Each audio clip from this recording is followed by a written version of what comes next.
Breaking చూస్తాం. ప్రజాస్వామ్య సంస్థలను ప్రధాని మోదీ నేతృత్వంలోని కేంద్ర ప్రభుత్వం అంచివేస్తుందని కాంగ్రెస్ ప్రధాన కార్యదర్శి జైరాం రమేష్ విమర్శించారు. ఇది సరైన పద్ధతి కాదని, దేశంలో ప్రజాస్వామ్యాన్ని కాపాడుకోవాల్సిన అవసరం ఉందని తెలిపారు. ఎన్నికల కమిషనర్ గోయల్ రాజీనామాపై స్పందించిన ఆయన కేంద్రంపై తీరు విమర్శలకు గుప్పించారు. పార్లమెంట్ ఎన్నికలకు ముందు గోయల్ రాజీనామా పలు అనుమానాలకు దారితీస్తుందని, దానిపై స్పష్టత ఇవ్వాల్సిన అవసరం ఉందని అన్నారు. మోడీ ప్రభుత్వంతో విభేదాల కారణంగా గోయల్ రిజైన్ చేశారా, లేక వ్యక్తిగత కారణాల వల్ల వైదొలిగారా? ఇటీవల రాజీనామా చేసి బీజేపీలో చేరిన కలకత్తా హైకోర్టు న్యాయమూర్తిలాగా రాజకీయాల్లోకి రావాలనుకుంటున్నారా? ఈ విషయాలపై క్లారిటీ ఇవ్వాలని కోరారు.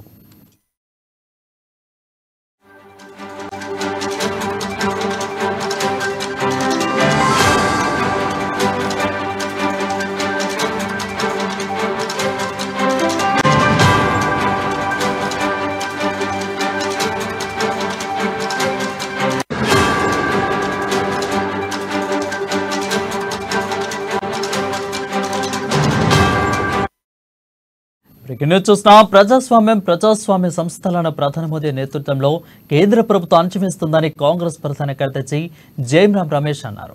అయితే ఇది సరైన పద్ధతి కాదని, దేశంలో ప్రజాస్వామ్యాన్ని కాపాడుకోవాల్సిన అవసరం ఉందని తెలిపారు. అయితే ఎన్నికల కమిషనర్ గోయల్ రాజీనామాపై స్పందించిన ఆయన కేంద్రంపై తీరును విమర్శలు గుప్పించారు.